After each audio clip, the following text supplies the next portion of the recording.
Hello, everyone, and welcome to the next episode of Retro Odyssey. This episode, we're going into some rather unsavory territory and exploring some guilty pleasures. I'm joined by my co-hosts Ryan, Stephen, and Matt, and I'm your host, as usual, Adam. Say hello, guys. Hello. Hello. Hello. Right, so this topic is guilty pleasures. Now, I think it's probably best that we clarify what we mean by guilty pleasures before we start. These aren't necessarily bad games, so we're not guilty necessarily that we like them, but they're games that we can see that, they have a lot of faults maybe, and you can see the problems, but you still enjoy them regardless. Would you agree with that definition?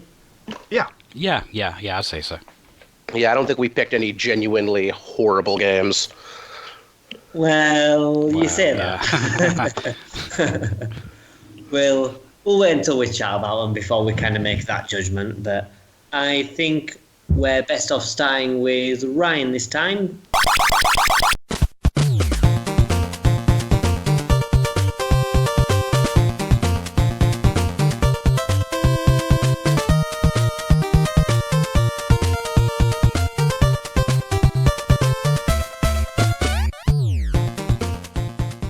Game of choice for this topic was Teenage Mutant Ninja Turtles, released in, was that 87 on the Sounds about Nintendo? right. I think it's 87 on the Nintendo Entertainment System. It was I think it was the first Turtles installment on console. Also had a PC release. Was it released before or after the Turtles arcade game? Because there was a Turtles beat-em-up arcade game.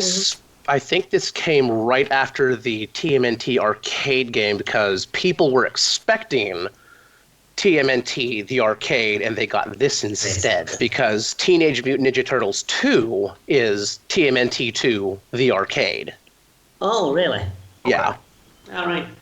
And it's a much better game. Well, it doesn't take much. So, what's the plot of this game then? I didn't really kind of get what was going on when I played it, to be honest. I just know that Shredder and Krang was in it. I mean, it's a pretty basic Turtles plot. It's Shredder shows up, dicks around with the Turtles, hijacks April. You end up saving April, and that was actually a ruse to kidnap Splinter. And then the second half, the second 2/3 of the games is going to save Splinter instead.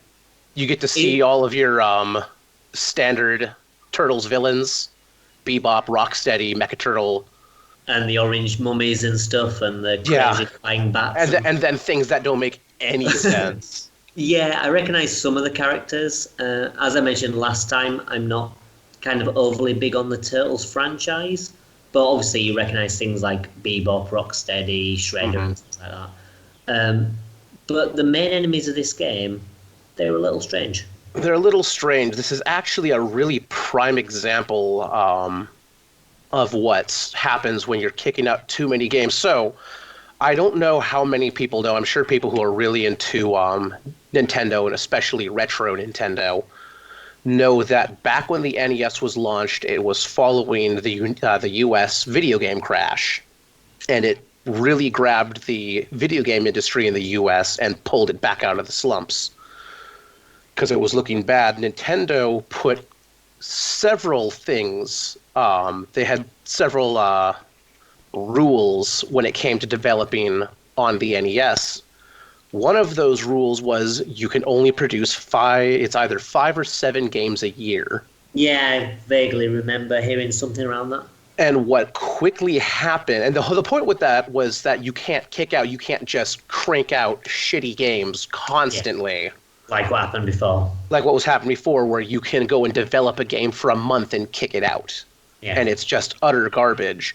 The loop behind that was it only followed the name of the company. So what you had was Konami has owned the rights to the Turtles franchise for video game media literally since the 80s.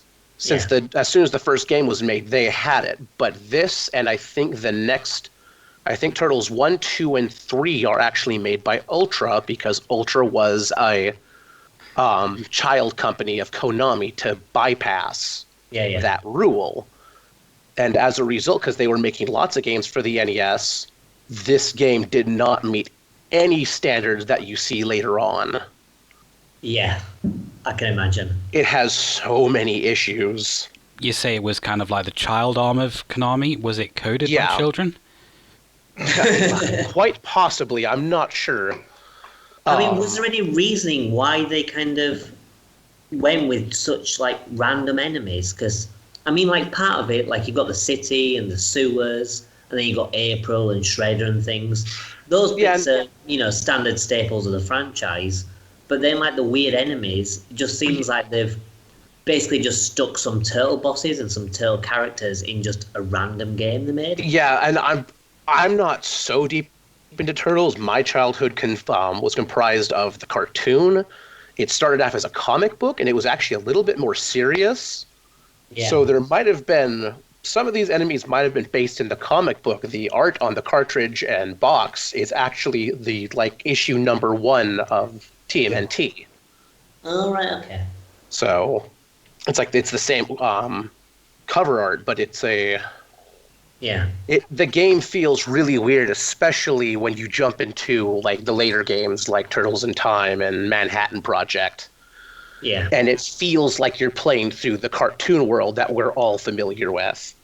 Yeah, so this might be linked to the comic instead. So this might be a little bit more in comic, or more likely is we were able to secure the rights to TMNT for video games, and it's hot shit right now.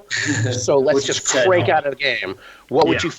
Sewers they're fighting monsters. What's another? We'll have a gigantic toad. Throw some Foot Clan soldiers in there, because they fight a lot of those. Yeah. You know, it was just a mess, and then they, your standard bosses, Bebop, like you said, Bebop and Rocksteady, you have to have your iconic things in there, otherwise it could have been any game. Well, exactly. That's what I mean. It had a few different things that link it to the Turtles, but it just seemed like one of those crappy kind of platforming games you got during that era. Yeah, and it was one of the things that just got cranked out, and you can feel it every inch of the way that this was a half-assed development. And I do want to see what everybody's opinions on some of the horrible game design is, but I want to precede that with the PC version is even worse. How? Well, the textures it's supposed to be a cleaner look, but what happens is they have better textures, but it all looks completely muddied. So the game looks worse. The audio is just complete shit, and the game is actually unbeatable. There's a jump. I don't know who here actually finished it, or at least got halfway through. I saw it through to the end, but I wish I didn't. There's a jump in the sewer. I think it's in the second world after you rescue, or after you beat Bebop. Yeah. And you move into the second zone. Oh, God. There's a jump that's really, really hairy. You have to, walk right on the edge and then make one clean jump, or else you fall in the water and you get washed out to the beginning of the sewer. There's a few of those. Yeah, there's a couple of them, but there's one really specific one and what happened in the PC port was the platform that you have to jump from got shifted left several pixels. So it's impossible. So you can't make the jump without hacking the game. And that's not even that far into the game. It's the second zone of the first world. Yeah, it's not very far at all, but you have to make that jump to progress. But I remember something similar I think it might have been in the first world, but it's on some kind of rooftop. And you have to jump in a very specific way, because there's an enemy on the other side that'll just knock you into the pit. Yep. And I remember just save stating and retrying that bit again and again, just to get the specific pixel that I had to jump on. It was, it's not great. Lots and lots of visual. The game had way too much going on, so it kind of hurts the eyes to play. And it kind of slows down quite a lot as well when there's a lot of enemies on. The leg gets really bad. And is it just me, or is the game kind of slightly RNG based on what enemies it produces? Because sometimes I'll go into a screen and there's it's full of certain types of enemies, and then another time I'll go back and then go back onto the same screen and there's completely different enemies there. It is the each building that you walk into has, I think it's 2 enemy loadouts. It has like 2 enemy palettes that it can load into that scenario. Yeah. Which is neat because it means that you can walk back in there and have a different experience. Yeah. Which is clever for the time. It's clever thinking. It is, but usually I'd find that one of them was beatable and one was just obnoxious. Yeah. It was a clever idea, but it was not well executed because some of those enemies are just ridiculous. I'm not sure how you're supposed to deal with them without taking a buttload of damage. Well, especially as you get into the later game, like that final stage, I kind of got a little bit lucky because that final stage was mental, and you've got to find the what's it called? Is it the Terradrome? The Technodrome. Technodrome. Yeah, there's there's so many buildings. The secret, you're talking about the secret base. Yeah, and you can go into buildings and you can go underground and. Yeah, because there's loads of different locations, and you go into one and it just reaches a dead end. Yep. And then I just went into a random one that was quite far away, and it happened to be the right one. The reason, there's a reason they have like the multiple areas in the game, and that's because when you lose a turtle, you can go and rescue him, and he will appear, and when he dies, your turtle will be captured and be put in a specific building. But it could be any of the buildings that have a dead end, and then you can go and fight your way through, rescue the turtle, he comes back with full health, and that's kind of your one-ups. Okay. So, again, a clever idea, but it was just poorly executed for especially the secret base. Zone 2, before you get to the dam, which I want to hear some opinions on that. Before you get to the dam, there's so many sections that you don't know what building you're supposed to go into, and you can damn near die trying to get in and out. Yeah. It's kind of like a maze, a lot of it. The especially as you get further on, you just have no idea where you're meant to go at all. There's so many buildings, so many sewers, and I got really confused. Some of those buildings, you'll walk in and you'll see there's one building in the first it's in the first area. You walk in and you see a full pizza on the floor above you, but there's nothing else in there. And it's like, if you're really good, it's a good way to top off like 3 of your turtles. But because of the enemy RNG, which can just switch halfway through a room, if anybody had that happen, you can go, you're like, oh, this is a good enemy set, walk through, get the pizza, and then suddenly it's all the hardest enemies. Yeah, and then you just you're worse off than when you started. Yeah, you're going to leave there with like 1 notch left. Yeah, it is a bit iffy. And like, there's one bit where you're in like some kind of car or truck or something. Yeah, the party wagon. To blow these, and you've got to use your missiles to blow these barriers. Mm-hmm. But I don't know whether it was just me, but it seems like there was only like 1 pack of missiles in one specific building. So I'd go, use my missiles, and then I'm like, oh, I need more missiles. And I had to go back and get some more and do that whole room again, just so I got more missiles to finish the rest of them off. I think I found two. I was going to say I found 2. Right, I only found that 1 pack, but the pack respawned, so I could get it again. But I just kind of felt like I had to go all the way back to that section to recollect the same pack again. Yeah, when it should have just been like a missile upgrade, and then I can fire missiles. Yeah, and it's because it's not like you can. It's not like your turtles have missiles now. Yeah. Screw the throwing stars. We just have rockets. Yeah. It was it's a party from start to finish. Not the good kind either. Well, the music was particularly good. Like, that was the first thing that kind of hit me as I booted up the game, is that the music was actually pretty decent. Yeah, I actually went in with good expectations because I thought, okay, the graphics look a bit shoddy, like it's an early NES game, but the music's pretty neat. This could be all right. And then you're just disappointed.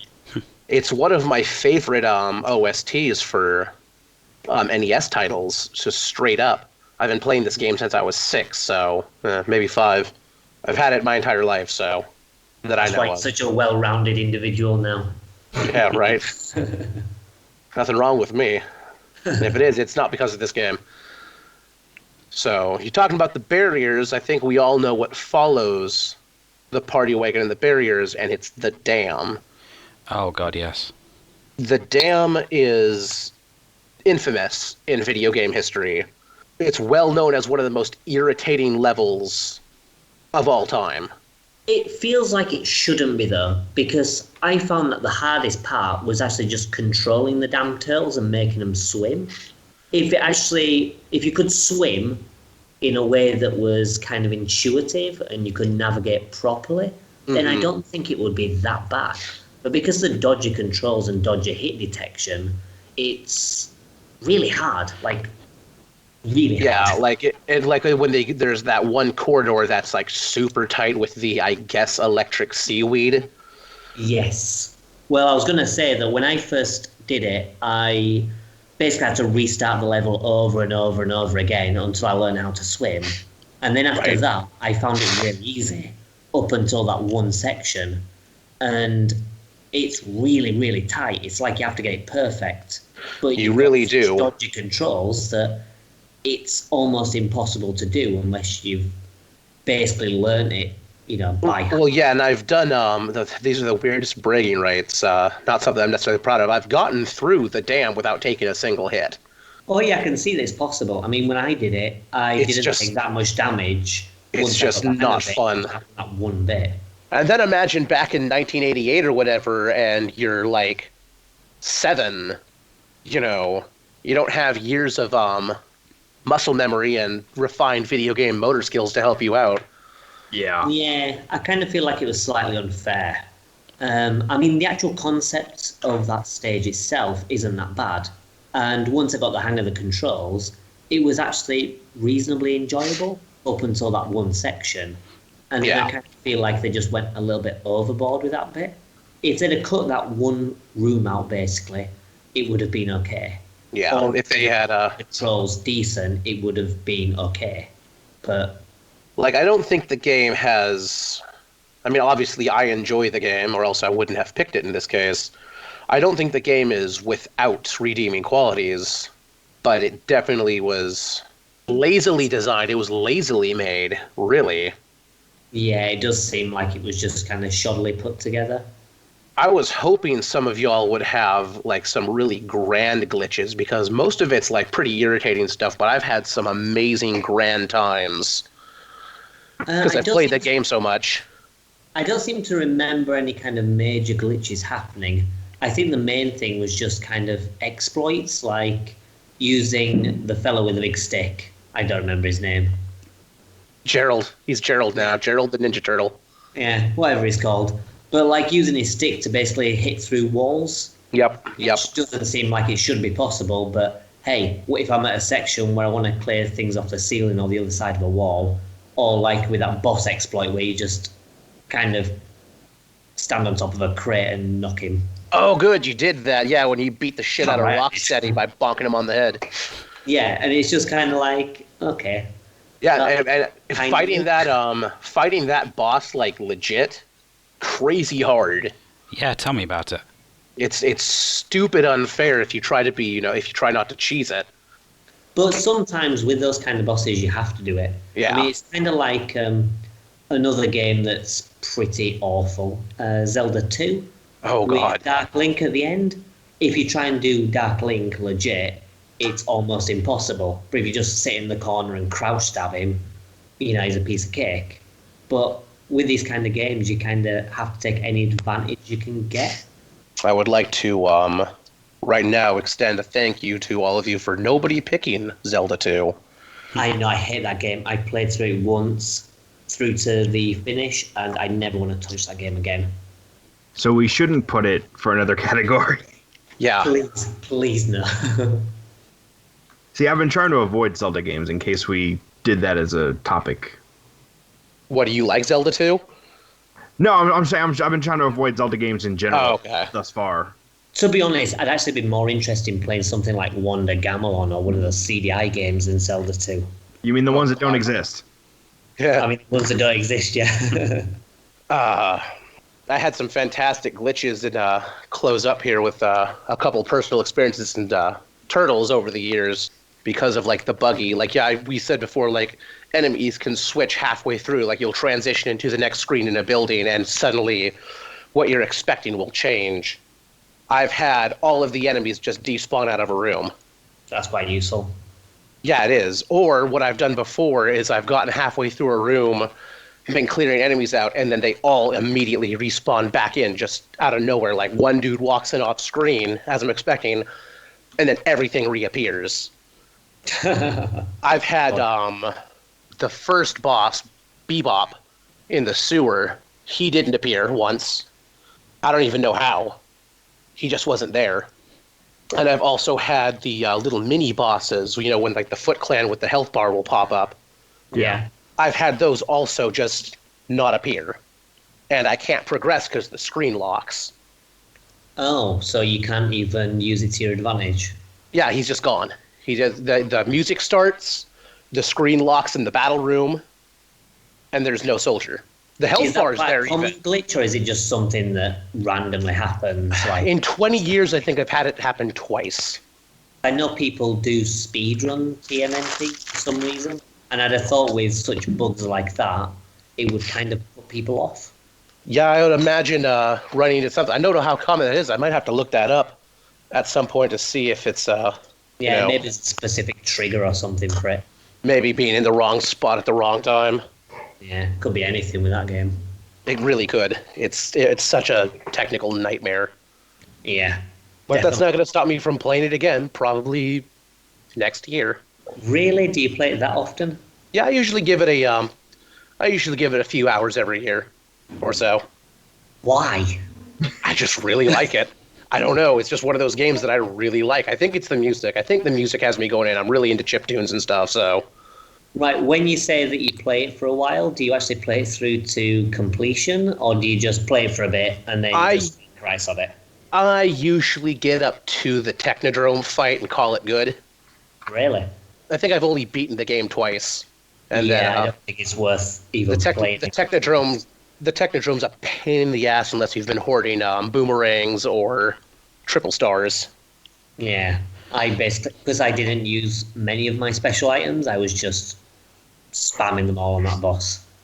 Yeah, that's you can hoard them up too. You can, like, if you find an area that's like, oh, at the end of this room there's triple stars, you can fight through, pick it up, leave, enter, and then stack another 10 or 20 on there. Yeah. And I think it maxes out at like 99. Nice. And at that point you just become unstoppable. Yeah. Okay, so this was released in 89. 89? 89.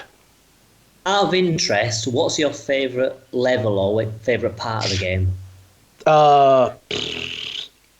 It's probably the second section after Bebop. Yeah. So I guess that'd be Sector 2 of the game, where you get the party wagon, you get to blow shit up, run over Foot Clan soldiers who are wandering around on the overworld. Yeah, and then you've got those stupid vehicles with rollers or whatever. Yeah, because that's a completely reasonable vehicle to design. Is basically a tracked steamroller. Yeah, just rolling around the city. Squishing turtles. Did you get squished by one? No, I got hit by one in the party wagon. Oh yeah, getting hit by one of the rollers just as a turtle on the overworld is instant death. The first time that I actually started up the game, I was killed by one of them in about 10 seconds. Nice. If you want to have fun sometime, probably more fun than most of the game, is chase one of the rollers around the overworld and kill it with your weapon. Yeah, that sounds like fun. It's about 10 hits. Pretty dodgy. If anybody is interested in a bad time, you can pick this up for $8 to $12. I don't think it's worth that. No. But that is for an original, not a repro. I paid £7 for it, roughly, unboxed for the PAL version.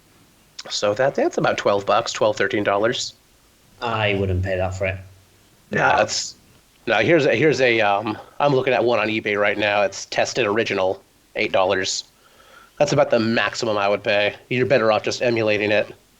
Yeah, I think even if I was like a big NES collector collecting all the games, I don't think I'd want to pay more than a couple of quid for it.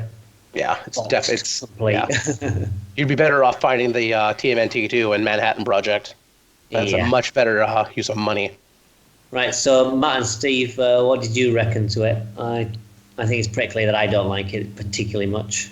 I mean, I barely got far enough into it to really form an opinion. I just could not get through. So I, wasn't a fan. Well, I think that's one of the main issues as well, is that from the start it's just chaos and obnoxious bullshit that they throw you with. Yeah. And no guidance. Yeah. You pretty much have to know exactly what to do and just memorize it. Mm-hmm.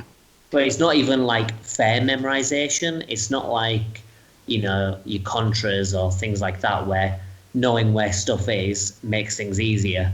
It's like you literally need to know every pixel you need to jump from for like every different, part of the level. I found it quite hard, but not impossibly hard. I got as far as the fight where you are saving Splinter, and Splinter's kind of like strung up in the corner, and you've got to fight two bosses, one after the other. I couldn't get past that. That is as far as I got. But the rest of it, it was more about perseverance, really, getting through it. If I didn't have save states on the Retron 5, which is what I played it on, then I'd have been useless. Yeah. Yeah, I kind of think that if you're playing this on, the original system, you're probably not going to get far unless that's literally the only game you play. Yeah.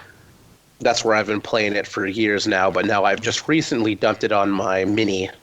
So I might do a thing where I play through half of it and then later I pick it up and finish it up. Finish off. Because, like I said, you get to the Technodrome and after you went through the secret base and it's just terrible. That level's terrible. I love the music of the secret base, but it's just a labyrinth. It's an open-ended labyrinth. Yeah. Right. I think we've pretty much summed that one up. So I think we'll move on to something a little bit different. So, Stephen, do you want to go next? Sure.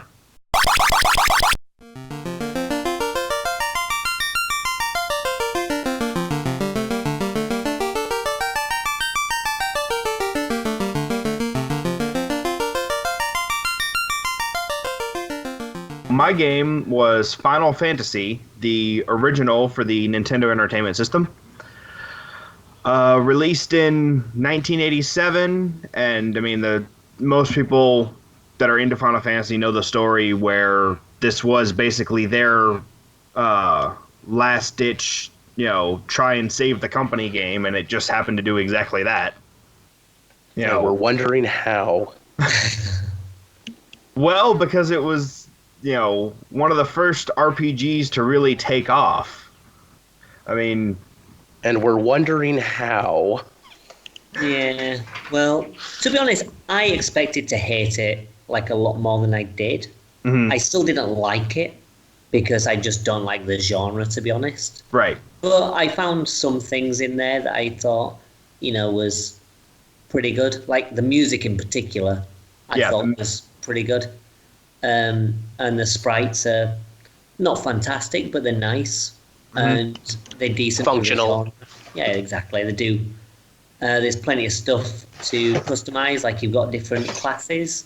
Although I can't remember what is it. It's the the dude. He was pretty useless. Was he a thief or something? I can't remember the class name. The blue one? A thief. Yeah, the guy with the blue hair. Yeah. Out of the four of them, I found that he was just pretty useless, and I kind of just used him as just kind of a person who was there, and just like all the other ones. Warm body. Yeah, that is something that they fixed in later versions, where in later versions the thief gets more attacks because he's basically attacking faster. Yeah. Which makes sense. Yeah. And that's one of the things about this game is, the original, it does have its problems. There are spells that flat out don't work. There are things like if you put two people to attack a monster and it dies with the first one, the second one will still try to hit it and be ineffective. This was, 1987. This was like a lot of the early NES games. It was held together with, cardboard and string. They were barely able to get it functional, and it kind of shows. Yeah, but I mean, like those stuff you mentioned, I didn't even really kind of notice, because to me that's what most JRPGs are like, where it seems like you've just got attacks that are there. Right. Don't really seem to do all, and you just use basically one attack that's good, and then you just ignore everything else, because there doesn't really seem to be much difference. Well, see, the big problem here is that some of the things that didn't work were those big spells that are, that should be your go-to.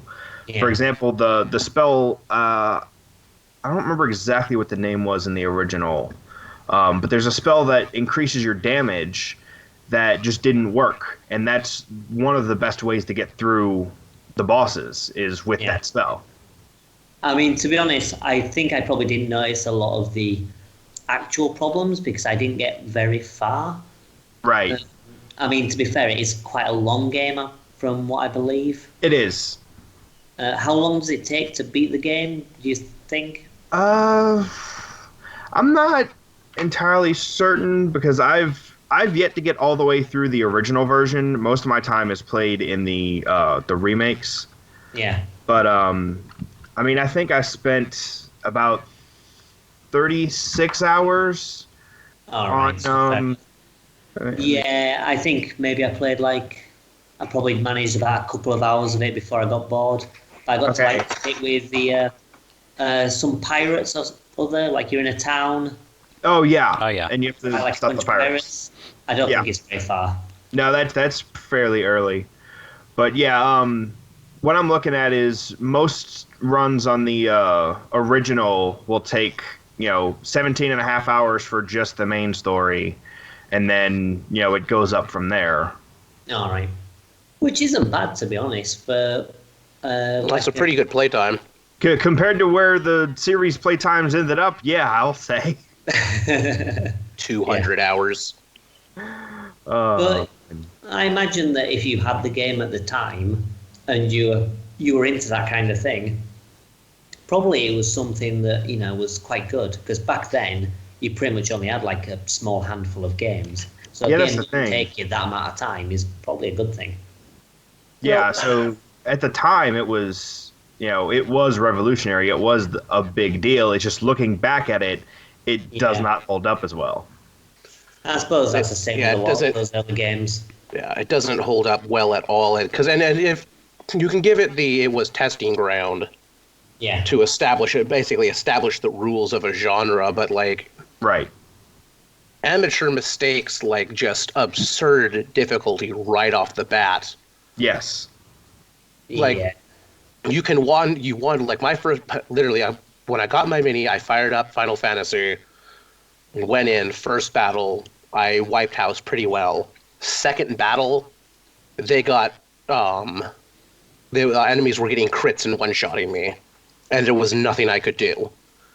And that's one of those things they just had to iron out later.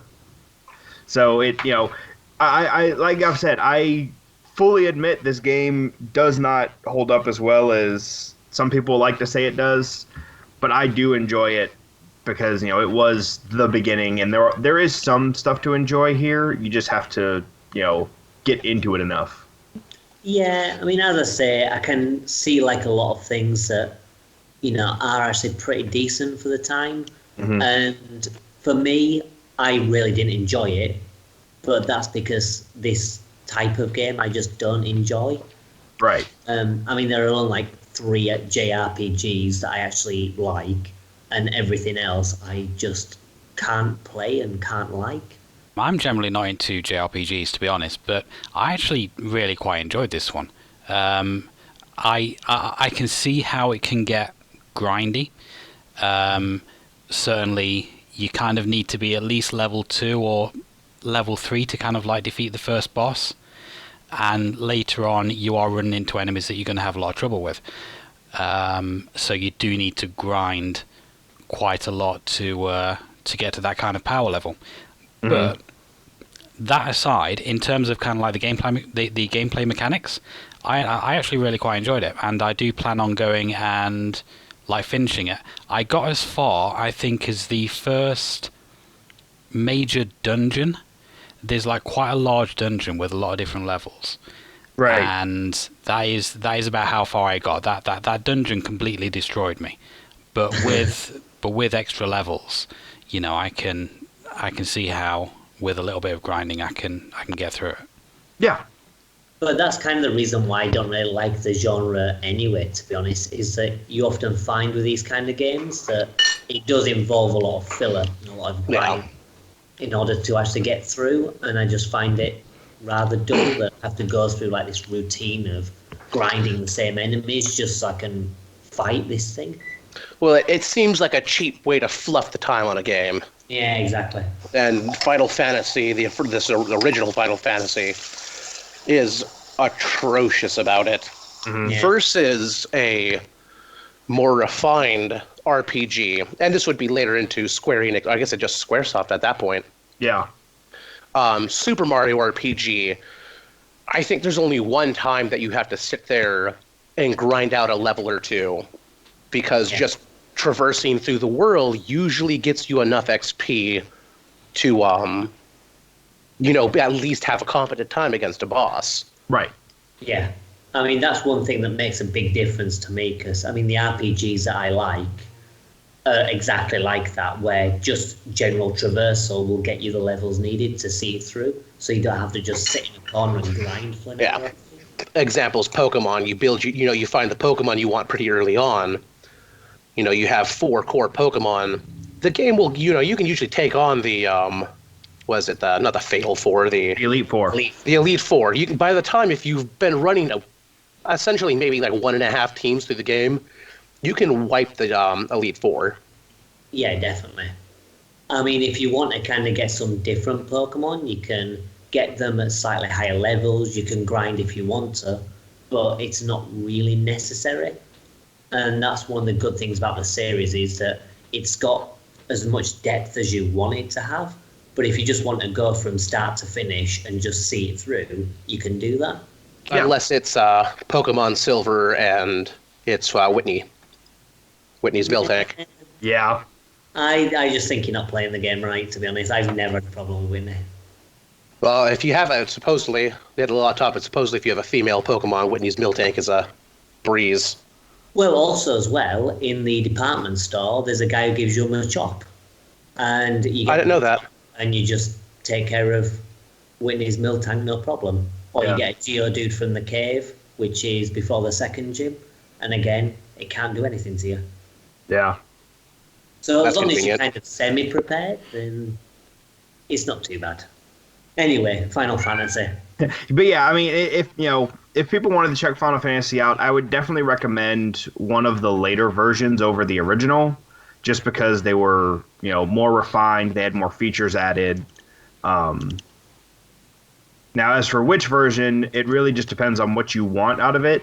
The PlayStation release, Final Fantasy Origins, is the closest to the original in terms of how the game plays. It just has the updated graphics and soundtrack and everything. The Game Boy Advance version adds new content to the end of it, tweaks a few things here and there, and then the PSP version has even more graphics, other stuff added, and then things put back in that were removed. So, I mean, basically the PlayStation version is what they wanted to do originally. That's what they would have done if they could have. And then the other ones bring it more in line with the rest of the series. Yeah. I mean, yeah, and you can. They even have it on Android and Apple, like iOS. Yeah. So I'm looking at it right here. You can pick up a digital version, which looks more like the HD. Probably one of the more updated editions as far as mechanics are involved, for $8. I mean, that's not bad if you want to jump into it. Yeah. How much is the original game? The original game, I'm looking at, you can get it for about 25 to 30 on Amazon used, and then the rest of them you can get them for 15 to 20 bucks. Yeah. So I mean, it's not that expensive to get a hold of, no matter which version you're looking at. Well, they also have like the Final Fantasy Anthology collection, like the it's not the anthology. It's like Final Fantasy 1 through 3 on the PlayStation. Like 1 through 3, 4, 5, and then yeah. So there's Final Fantasy Origins, which is 1 and 2. Okay. There's Final Fantasy Chronicles, which is 4, and Chrono Trigger. And then there's Anthology, which is 5 and 6. Oh, okay, yeah. That's what I was talking about. You can get those on PlayStation. For last I checked on Amazon, they were really cheap. Yeah, I mean, I'm looking at $12 for Origins. I'm seeing $20 for Anthology, and then $21 for Chronicles. So yeah, not that difficult to obtain. 21 isn't bad. It's probably one of the cheaper ways to get Chrono Trigger too. And actually, hell, and it even goes as far down as $15 on that one. So I'm gonna look up a price on Chrono Trigger really quick just to see how much that runs, because $21 sounds really cheap. Yeah, well, considering the cartridge I got for $75, and that was from a friend at a discount. Yeah, I'm looking here. Repros can run you $20. Yeah. There's a factory sealed for $2,500, $80 for a box set. Yeah, Chrono Trigger's not a cheap game. Not in the slightest. Yeah, it's probably one of the games you want to pick up as a repro if you want to play it on your console. Yeah. While we're talking about other games in the series, I have a friend who is really, really into the Final Fantasy series, like the whole lot. Right. And he sent me his kind of like overview of every single game in the series via a text. And he dared me to read this out word for word. So I'm going to read you out this whole text that he sent me. Okay, yeah, absolutely. Which talks about the sequels. It says, 2 has a shit leveling system, 3 has an awesome job system, 4 is moon shenanigans, 5 has mimes killing an angry tree, 6 introduce limit breaks and motherfucking Sabin, 7 actually introduce limit breaks and 3D and is not the best game, 8 is ha ha ha ha junction 99 Farraga to strengthen stay level 1 to win. I don't know what any of that means. 9 has best ass. 10, journey across the world to tell your dad to stop being a fish. 11 is an MMO. 12 is run around till you can swing your arm again. I am Bosch van fucking Rossenberg of Dalmasca. That's all in caps. 13 is a corridor. 14 has best cats. 15 is lads on tour, then a corridor, and they are still making it. And that is the Final Fantasy series in a nutshell. You know what? As a fan of the series, he's not that far off. As someone who isn't a fan of the series, none of that means anything to me. But I'm sure it's accurate. Yeah, it sounds pretty accurate. So, it sounds like none of us had a really bad time with it. I'd say, even though I wasn't a fan of it, I can still appreciate that if you like that kind of game, there's probably something in there for you. And if nothing else, the music was where they did knock it out of the park. Oh, yeah. Oh, yeah, the Final Fantasy, the music was great. And obviously, since they carried a lot of it into, just got remixed and redone for later games, I mean... Yeah. I would say that the Final Fantasy victory theme is as iconic as Mario, Yeah. I mean, Nobuo not Uematsu the knew Mario game, like the character. Yeah. Yeah, Nobuo Uematsu knew what he was doing. Nice one. Right. Okay, well, I think it's time for the next break, and then we'll rejoin with Matt's pick.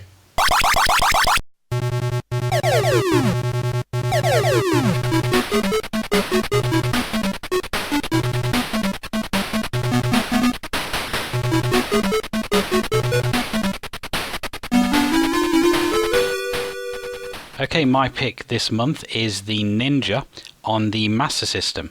This is kind of like a top-down feudal Japan style shooter, I guess you'd say, even though it's not. They're not really guns; they're kind of like ninja stars. I picked this up from Toys R Us when I was about 7 or 8 years old. We didn't have like a huge amount of money growing up, so I had to kind of pick budget games more often than not to fill out my games library. And despite the really shit cover art on this game, for some reason I picked this one up and got it home. I had fun with it. I mean, I could tell even at that age that it wasn't a brilliant game, but since it was the only new game I had, I kind of like forced myself to play through it, have fun with it. I never finished it as a kid for reasons that we're probably going to go into in this discussion regarding actually getting into the last level. But I did spend a good few hours playing this game, and it is still fairly enjoyable to me today. So what do you guys think? So you say it was a budget game. Was it a budget game back then too? Yes. Because I know that like now it's one of the cheapest Master System games you can pick up, because you'd always see it for like a few quid boxed. Yeah, it was cheap back then as well. All right. I mean, I'm not going to lie. I genuinely enjoyed myself until I got to the end. I was using save states because it is Contra in one-hit kills for everybody. Yes, it's brutally hard in places. But yeah, I got to the end and it was like, lol, you don't have, you don't get to win. Yeah. Go back and try to win the right time. It's like... Am I right in thinking this started as an arcade game? I have never seen an arcade version of this, personally. It seems like it would have arcade origins because of the hit kill thing. It's got a very arcade feel to it. Yeah, what I'm seeing... Short levels that, you beat in no time at all and you get like a score for it. Yeah, what I'm seeing says it was an arcade game released in '85. All right. Yeah, I thought it probably would be. The difference being that I think the graphics were changed for Master System, yeah, they changed the graphics, changed the protagonist, and then I think they actually added the scrolls in the Master System. Yeah, I can imagine it not going down very well in the arcade if they had had. I'll explain the mechanic. You've got to find, I believe, 5 scrolls. Is it that are hidden throughout each level? Well, not every single level, but throughout like quite a lot of the levels. And if you haven't found these scrolls, which are usually found by firing a ninja star at a tree or a statue or a certain part of the screen, if you don't have all of them by the time you get to the end, it just says that you can't get into the final level. You can't get into the castle to rescue the princess, is it? So it then sends you back to do it all again and find all the scrolls. So if they had kept that in the arcade version, I can imagine that people wouldn't have been very happy about that. Yeah. I mean, I wasn't pretty happy about it when I played it last week or so. I mean, you wouldn't be able to find them without a guide. Yeah, that's the thing. It's like you have to just shoot random things to be able to find them without knowing where they are. Yeah. That being said, is it worse than like the original Zelda where you have to burn a random bush to find a path to buy some meat? Well, see, now, I actually thought about that, playing that, because I'm like, what other games have I done that have an unexplained mechanic that you're required to figure out to progress? And Zelda was one of the games that popped up in my head. Zelda has a save state, or it has a save system. Yeah. That's true. And while it's annoying that you have to run around the kingdom burning all the bushes, at the very least, you can if you die in your process, you can save. Instead of you died, all your lives are gone, try it again. And the other thing is, I think, doesn't Zelda have clues as to those type of things? Boy, not in my playthrough. Okay. Oh, you mean like grumble, grumble? Yeah, that's a brilliant clue, isn't it? Right. I know, but I know sometimes they had clues for what you needed to do, whereas this, it's just... Oh, this does give you clues, doesn't it? Yeah, I think so. The whole system with the scrolls kind of reminded me of Sonic 2 on the Master System, if you've ever played that. Because you have to find these hidden emeralds, which are scattered around, and if you don't have them all, you don't have access to the final level. The way that game works is it's just basically the bad ending. With Sonic 2, as you're going through the level, you can actually see the Chaos Emeralds, though. That's just hidden in You just need to work out how to get to them. Whereas in this game, they don't show up until you shoot the right area. And you have to shoot it like 3 or 4 times, I think. Yeah, sometimes. So, okay, see, I was unaware about that about Sonic 2 because I've always played Sonic 2 on the Genesis Master System. Yeah, I played on Genesis and... Or I guess it'd be Mega the Mega Drive. Drive. The Mega Drive, Yeah, yeah. the Master System version is completely different. Okay, because in the Genesis edition, you have to collect 50 coins and then hit I think you have to hit... It's like have 50 rings and then hit a checkpoint and a little ring appears you can jump through. Yeah. To do a mini game instead. Yeah. Yeah. Which sounds like a much more reliable system. Yeah, I actually prefer it in those games because instead of doing a really stupid special stage, you actually have to explore. But yeah, anyway, that's kind of what it reminded me of, apart from obviously these ones are hidden, so they're a bit more obnoxious. I actually found the game quite enjoyable. It had quite a fair amount of variety too, like with a lot of different stuff. Like quite early on, you've got like these rocks falling down that you've got to avoid. The level, which was where you crossed the river on the logs. Frogger. Yeah. Yeah, basically, even more deadly. It was I found the river level probably to be the most engaging, and while being the most difficult, also the most enjoyable. I enjoyed the river one, but the one I found the most difficult was the one with the horses running at you. Yeah. Yeah, that one is tough. The hitboxes of the horses seem to be way larger than what the horses actually are, because you only need to be kind of like near them, and they'll run you over. Yeah. I found the biggest problem with the game other than the scroll mechanic, which really put this on the wow, this was a really terrible idea, was the bosses. Yeah, kind of disappointing, aren't they?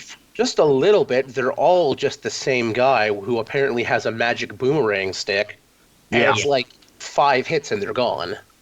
And there isn't even kind of like any victory music or anything. It just unceremoniously dumps you into the into the score screen. Yeah.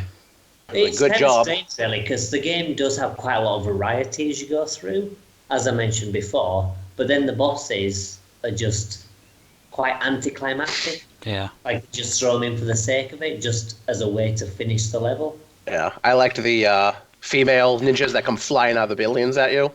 Oh, with the swords, yeah. Yeah. And then they just, pew, one shot and done. Overall, I mean, I don't think this was... I mean, like I said, I actually ended up enjoying the game. I can easily see where it has its fair share of problems, though. Yeah, I found it quite enjoyable. I didn't love it, but I could play it through and see it through to the end, the end until the end-ish secret level. Until you realize that you did it wrong. Until you realize that it's not the end, yeah. But yeah, I played it through. I had a decent time. It wasn't like the best, game I've ever played, but, it was kind of solid. Had its issues, but it was okay. I thought the music was pretty decent, if not, not much variety, but it was done well. Mm-hmm. Yeah, definitely. I think one thing that could have actually really saved the game would be if you maybe had like a small health bar, maybe 2 hits or 3 hits and you die rather than 1 hit. Yeah. Or if you could at least get pickups that would give you a second hit. Yes. Yeah, I think that definitely would have helped it. But as it stands, it's pretty contra hard. Yeah, but if you do want to pick it up and have a try, like Adam was saying earlier, it is really cheap. You can pick it up for like a few quid on eBay. It's really not that expensive at all. Yeah, it's so cheap. Okay, well, I think that's it for that game. So we'll take another break and look at our final title.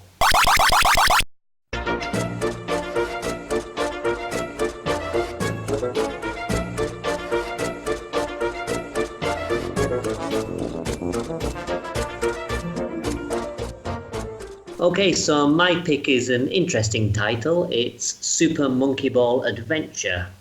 It's published by Sega and was developed by Traveller's Tales. It got a release on the PS2 and the PSP, with a slightly later release on the GameCube. And it's sort of a 3D platformer game. I suppose imagining something like Mario 64, but, you're actually in a ball instead and rolling around. It's quite a difficult game to describe. It's very different to the original games. Now, I don't know if you've ever played the Monkey Ball games before, but it's actually a series that has puzzle roots. It's effectively Marble Madness, but with monkeys. Have any of you ever played it before? I've not, no. No. No. Well, you say played Marble Madness? The original Monkey Ball. Oh, the original. I was going to say I haven't played Marble Madness. I have played Super Monkey Ball 2. Yeah, well, I mean, like Marble Madness is basically that kind of thing, which was released Master System, Mega Drive kind of Okay. thing. Yeah. And this is basically that kind of gimmick where you roll around the stage, you get to the exit, and the series is basically renowned for that. But this game was a little bit different. You had Super Monkey Ball, which was a console port of the arcade game. Then you had Super Monkey Ball 2 that was kind of consoleized with a story mode and all kind of extras and bits and bats. And then they released a third game. Now, of course, the real question is, where do you go from there? And they decided to just take the game into a completely different direction and make it into a 3D platformer, which a lot of people criticise, but I kind of think that if they did another Monkey Ball game, it would just be seen as another one on the same system. So I kind of stand by their decision to do that. But I think you'll all agree that even if the premise is kind of good, the game itself is a bit wonky, shall we say. It's not the best developed game. That's putting it lightly. Yeah. I appreciate what they tried to do because, again, Super Monkey Ball is just stage after stage after stage, trying to make them as interesting as possible. But it's essentially just a whole bunch of the same. And that's what Super Monkey Ball is. Yeah, I mean, this one does try and include a sort of coherent story. If you ever played Super Monkey Ball 2, the plot to that is just weird. There's a monkey doctor who wants to effectively rape the female monkey, from what I gather, and that's basically the story. Whereas this one, it's all about a marriage between two rival monkey inhabitants, and these two cities hate each other. So you have to bring peace to these two cities, and then you also have to go to these other areas and solve their problems so that they can come to the wedding. It's kind of a nice little premise, and as I say, the whole kind of idea I think works well, but I think the main problem is the worlds just aren't designed for this type of character. No, not in the control slightest. system. Yeah, I mean, the control system works like in the Monkey Ball puzzle games, but it's not a Monkey Ball puzzle game, and that's kind of where it flounders, because it tries to just create a world and then just okay, deal with it. Well, and it's funny because if you actually go into the settings, because the one thing that gets really weird, and it really shouldn't, is the controls feel really odd rolling around a map as opposed to a board, as the Monkey Ball games tend to be. But in the settings, the camera options, there's a setting to turn the tilt camera on, and it tilts the entire world, so it makes it feel a little bit more Monkey Ball-ish. Huh. And in open areas, that's kind of neat. Yeah. But when you're doing the more refined, crossing bridges and stuff, or going in the very first opening, there's a little spiral ramp that you can go up. Yeah. Because the camera is so not good. It's a big problem. It makes it just the mobility of the camera coupled with the world flipping all over the place with the tilt on, it actually makes it worse. Yeah. I mean, the games themselves are kind of weird because the games kind of got a similar release date on the PS2 and PSP. The the PS2's got an extra character in it. There's like a futuristic I believe. And the PSP has like an extra minigame or something. And then the GameCube doesn't have those extras, but it sort of refines some other bits. Like I've seen on the PlayStation versions, you know, if you want to go to a different section of the map, you've got to rotate this fucking, I don't know, some kind of switch or something, and you have It's to like rotate a key. time before it opens a door. Yeah, It is horrible to do because you've got to try and keep going in this circle, but because of the horrible controls, you keep slipping off, and it just takes like sometimes upwards of a minute to actually turn this key and get through the door. Well, it doesn't help. Then it straight up tells you the first time you have to spin one of the locks. It's like, oh, I can't move this, but if you could move this for me, you know, you have to spin it like 7 or 8 times. Well, I mean, from what I gather, it was done as a way to mask the loading times. Yeah, But that I think makes this is like sense. the most obnoxious thing to do it.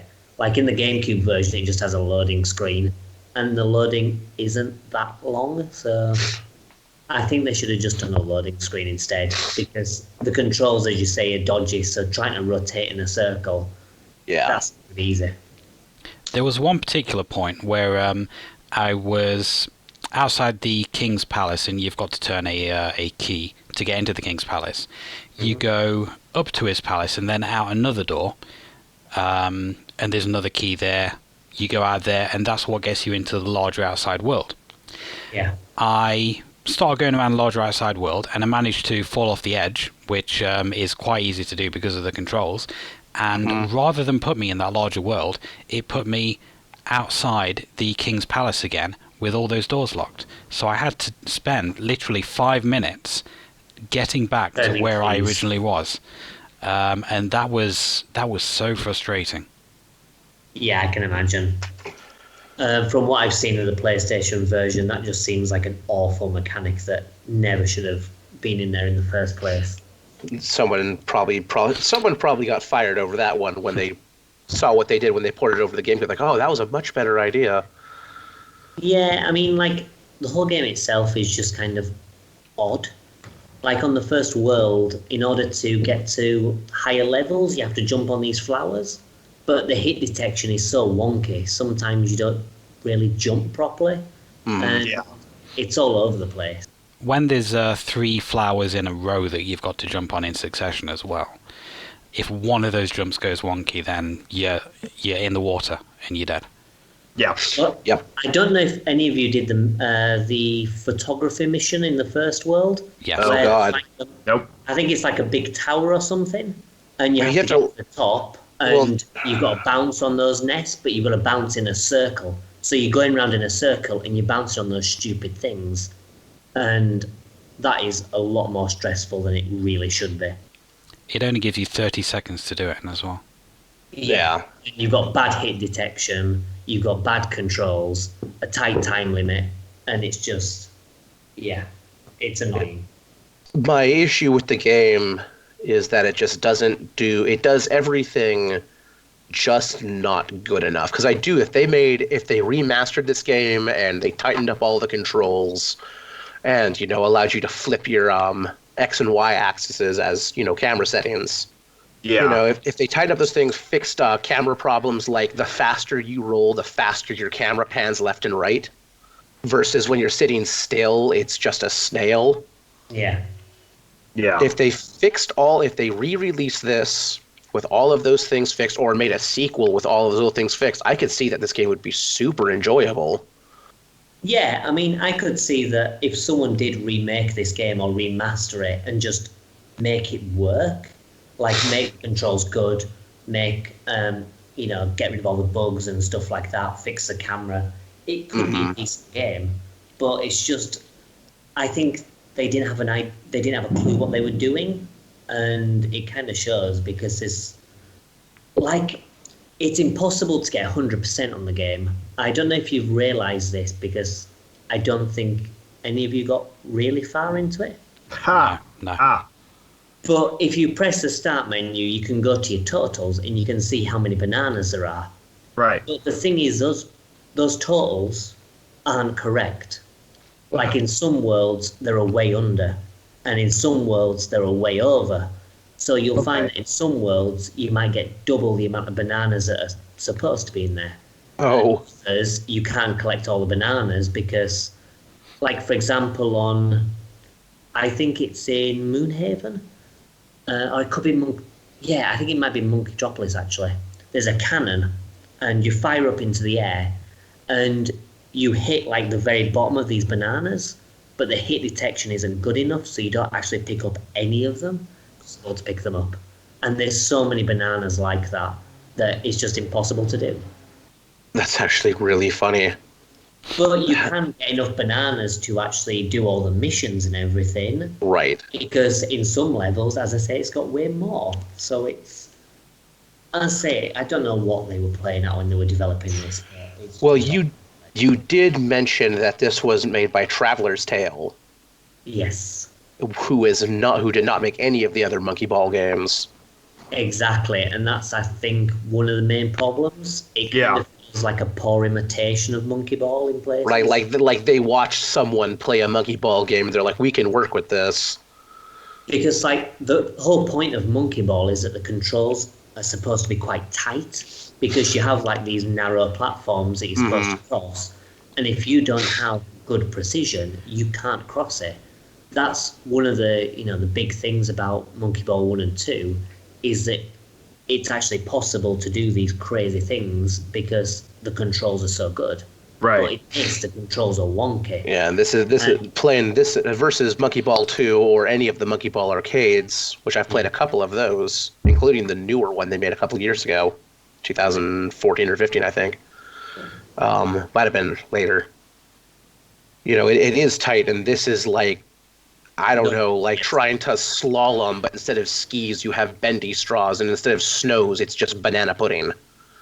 But like the design of the puzzle stages seems a bit off. I don't know any of those, like through the challenge mode or whatever, but everything's a little bit off. Like not just like the hit detection and stuff, but just in terms of the general design, seems a bit iffy, and the difficulties just seems to be all over the place. Some are really easy, and some are just obnoxious for no reason. Well, what I found funny is one of the stages you can't really avoid. You can literally just roll off the back of the start and hit the platform below you. You can do that in a lot of the Monkey Ball stages. You can do like little skips like that. Yeah, you can just roll right off the back and you basically land right on the finish line. Yeah. So, versus getting bounced off into oblivion, which happens a lot in those in the platform stages. Well, yeah, exactly. Sometimes I'll struggle with, even platformers with tight controls. So this one, I could not do anything with. I ended up having to watch it to find out what was going on. Yeah, I mean, it's a shame as well because, like, the first stage is kind of dull, and there are a couple of okay missions, but on the whole, the design of the world and the missions are kind of lackluster. And then the next world or two after that, actually has some good missions and some okay design. Like, the next world's a theme park, and there's one where you have to, it says that you've got to rescue these monkeys that are trapped on a runaway roller coaster. But what you have to do is you have to ram into the roller coaster and knock it off the track. Yeah, and send up flying into space. Yeah, so they're flying into space, and you're supposed to be rescuing them somehow. But it's actually quite fun because you're going across this roller coaster track, and it's kind of neat. You're chasing after this roller coaster and destroying it while you're rolling on a track. There's another really cool one as well on the same level, where it's like a magic act, and you have to use all the monkey abilities you've collected throughout the game to pull off like these illusions and help the magician. It's like a neat concept, and it kind of shows off what the game could be like if it was consistently good. Yeah. I didn't get terribly far before today. I do own it. I'm probably going to beat it, but I'm going to do it in little bite-sized chunks.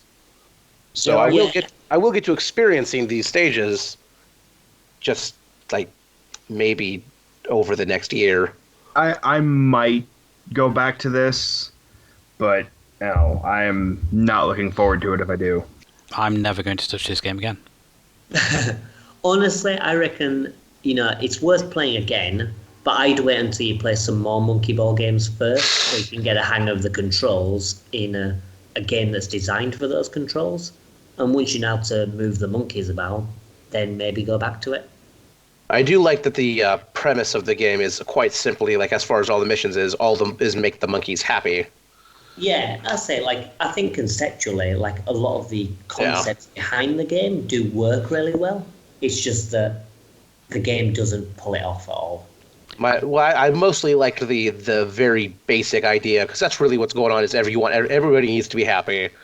Yeah. And you get to play as Gon, who is just the most pissed off little shit.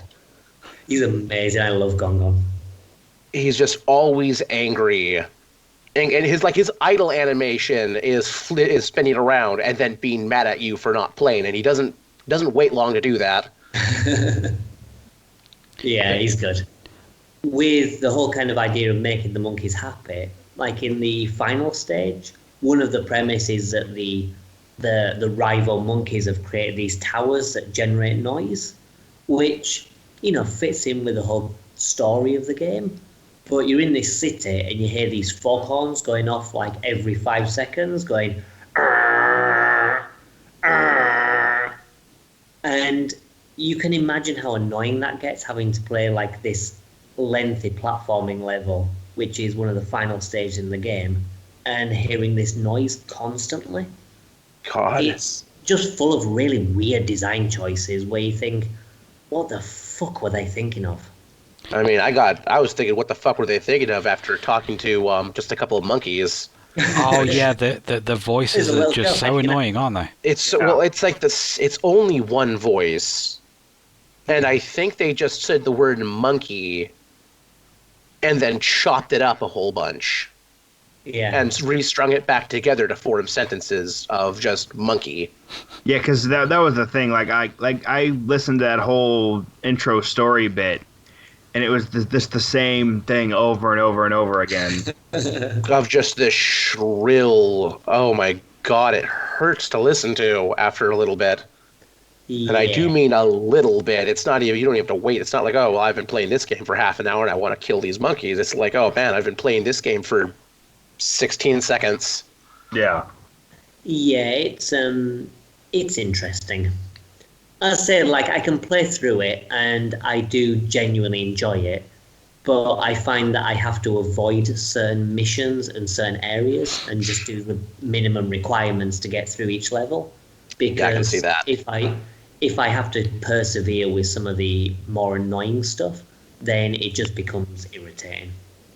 I think the most annoying mechanic in the game was the cannons themselves, because one of the first cannon I guess missions that you do for one of the monkeys, he's like, oh, it's right it's after you talk to the king. He's like, oh, the guard monkeys fell asleep. Shoot yourself into gongs to wake them up. Yeah. That's fine and well, except there's no way to gauge really how far things are and how far you're going to go, so it's really easy to undershoot or overshoot your target. And you go off the end of the level if you miss. Yeah, and then you have to go, then it drops you back in there, and you have to do it again. And I beat that mission, and it took about 8 tries. And from what I understand, sometimes the gong doesn't stop you and you just pass right through it. And so you end up getting bounced out even if you do it successfully. Yeah, I don't think that happens in the GameCube version, but I have heard about that before, so that could be the PlayStation one, but yeah the game has its fair few bugs. Yeah, it's Speaking of bugs, did anyone get the audio bug? No. Was it the voice acting? Because, yeah, we already covered that one. Well, no, not the voice acting, but you're not far off. What happens is, it's generally during the puzzle stages, but if you have to retry the level a couple of times, sometimes the music will stop, and sometimes the music will instead play samples from the voices. So you might get one bit of monkey sound effect, and it's played as if it was a music track. So That's it even plays worse. Oh like my this sound God. effect, repeats and repeats and repeats. And yeah, like one of the later levels, I remember getting it on this one stage, and you know when you fall out and your monkey goes, ah, it's Yeah. basically just doing this one scream again and again and again, Oh, and God. you're just hearing it scream constantly as you're trying to do this quite difficult puzzle level, and it Lord. feels like some kind of torture. That's a metaphor for the entire game. Just, Just screaming over and over. yeah. Yeah. Kill me now. Well, like when that happens, when say you fall out again, does it reset and go back to normal, or is that just kind of like the new standard? No, basically what you need to do is you need to exit and go back in again. Oh God. And sometimes if you're doing like the challenge mode, you basically have to exit to the main menu and then go back into it and do the whole thing again. Oh Jesus. So Wow. when I was doing the challenge mode, which has quite a few levels into it, if it happened later on, then I thought I don't have to do all this again. So I just put the television on mute just to get through it, because there was no way I could get through with these sound effects just screaming at me. Well, that sounds like actual literal hell. Yeah. But as I say, I can still play it, and I still do find it fun, even if it's nowhere near the quality of the proper Monkey Ball games. Mm-hmm. But I think the main thing I like about it is what they did, because as I say, it's the third Monkey Ball game to come out that generation, and I appreciate that they tried to do something a little bit different, and it was a concept that could have worked if it had people that knew how to make a game. No, yeah, absolutely. Conceptually, this game is fine. Yeah. It's just execution. I would have rather, instead of them execute a working game, that they would just execute The me. developers. Or Yeah. the developers, yeah. I feel like if Because- Nintendo had made this game, it would have been brilliant. Right. Yeah. And that's and that's actually kind of fair, because if you look at when this game came out, and then you look at all the other open world 3D adventure platformy games, you have Super Mario Sunshine, you had Spyro, you have all these games dropping everywhere. It was a natural step to try to bring Monkey Ball into this genre as well. You had Sonic games, good and bad. Most of them were bad. Yeah.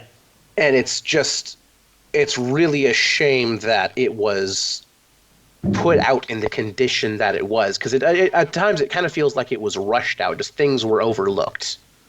Yeah. Like the camera. No one could have actually thought, like, the camera's not broken, but it clearly wasn't given enough time to go, wait a minute, this is not going to work really well here, because when you're in the challenge stages, like even in where it's like, oh, hit the little platform, go up to the little platform land, the camera's fixed, mostly. Like on some of them, the camera's legitimately fixed. Or it's very natural to snap to the 90 degree, because you're not trying to haul ass across a map to get to the other monkey for him to scream in your ear. Yeah. Right. You're just trying to get to the goal. But when you're on the overworld, it's poorly thought out. And one of the important things of a 3D adventure game is that the camera needs to be fluid. Mm-hmm. And I guess it kind of is, but it's a really slow, viscous fluid. Yeah. I feel if you could have inverted the left and right, it would have been a lot easier to control that camera. But that kind of seems to be a choice that a lot of games made. Sonic Heroes also has that exact same kind of camera control, and that is another one that is really, really like difficult to control.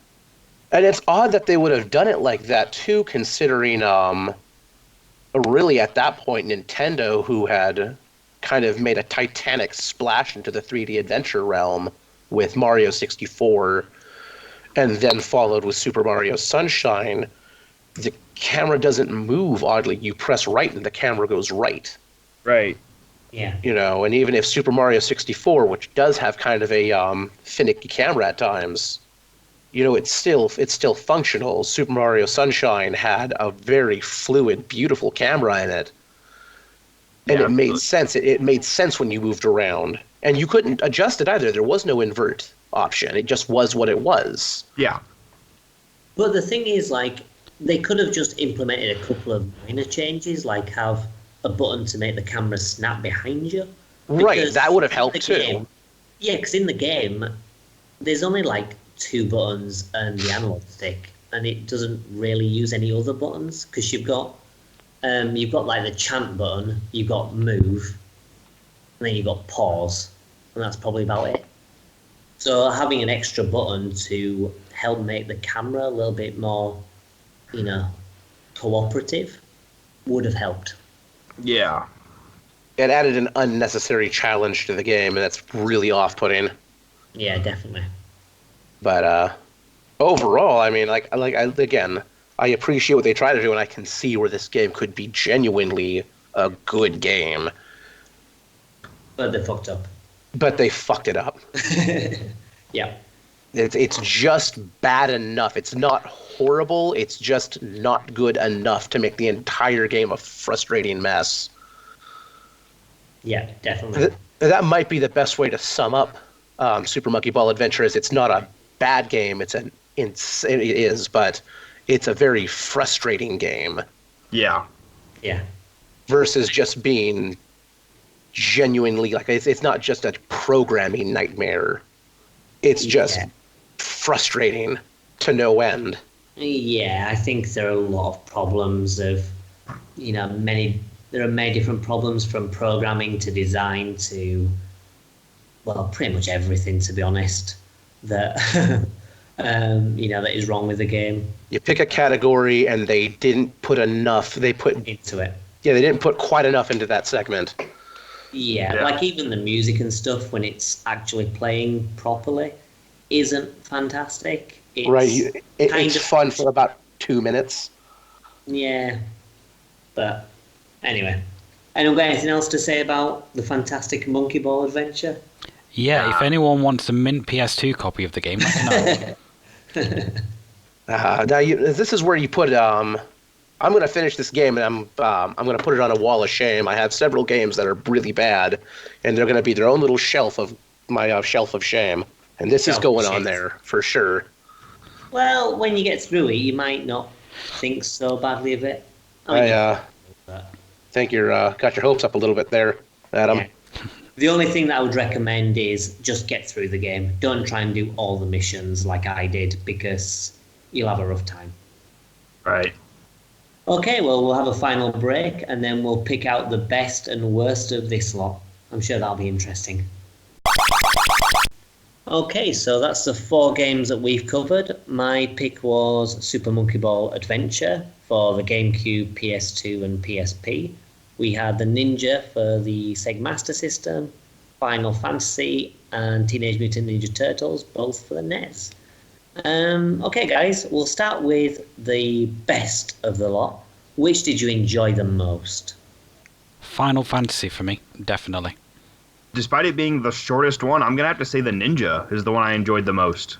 Yeah, likewise, I also enjoyed the Ninja. It had some unforgivable like the scroll was just an unforgivable mechanic. That was not a good design choice, but overall, the game mechanically was good. It was an enjoyable game. Mm. Yeah, I found it. I might play this again and actually find the scrolls this time. It's definitely a competent game. I wouldn't say it's a particularly great game. I would say it's bordering around good. Fair to middling. Fair to middling, but for the fact that you can pick this up for, like a few quid in box and everything, I'd say it's worthwhile picking up and having a playthrough if you want a Master System or you've got the Master System converter or whatever. Yeah, actually, it is decent enough. When I finally get around to building up my Sega collection, my physical Sega collection, I might actually look it up and add it to there just for shiggles. Oh, you might as well. Final Fantasy, as I say, I can see why people might enjoy it, but the game's just not for me. right. I hated Teenage Mutant Ninja Turtles, so I think it'd be the Ninja by default anyway, to be honest. Which kind of leads us to the next part. Which game did you hate the most? For me, it was TMNT, without a doubt. For me, it was absolutely Super Monkey Ball Adventure. Yeah, Monkey Ball had to be it for me. Likewise, like I said, it's not just because it was a bad game, but it was easily the most frustrating game. I hate Final Fantasy. I absolutely despise the original Final Fantasy, especially in its raw, director's cut form. Yeah. It's so bad. It's primitive, and it's where it kind of has to be because of what it is. But It does not stack up with modern games at all. But I can look at that and go, this is why it's bad. Super Monkey Ball doesn't have excuses at all. Yeah, I kind of think that if they'd have just left it to the original team, which was Amusement Vision, I think the name was. I remember the acronym was AV. Amusement Vision seems about right. But if they had the original developers make it, then it could have been all right. But Right. Traveller's Tales just didn't know what they were doing. And as you say, they've got a bit of a spotty record anyway. It's just not. It's not what it should be, No, and that adds to the frustration too. to be honest, I think the key thing for me that sums up Monkey Ball Adventure is disappointing. Even though I enjoy it, I kind of think it could have been so much more. It had loads of potential and just didn't hit any of it. Yeah. So Right, yeah, so it's, Super Monkey Ball bad. Adventure then is the worst one. No. And Ninja, I think we can agree, is probably the best. Yeah, I mean, Best of the worst, at least. Right. yeah. What kind of title is that to have? Exactly. But it's still not a bad game, as we mentioned. Right, so we've had 2 months of great games with the favourite game and beat 'em up topics, and this one was a little rough. But I think the next one should be a lot better, because Ryan, it's your topic, and for that we're discussing the N64. So that should be quite a fun time. Yes, it's a absolutely fantastic console, and it had a very good library of games. And A small library, but not massive. It definitely petered off after the Super Nintendo, but it had a very competent library. Definitely, I'd agree with that. Well, that'll be quite fun as a discussion topic next time, discussing your picks and also the console and our history with it, from all of us. But that's next time and next month. So thank you everyone for joining us, and we'll see you next time. Goodbye. Bye. Peace.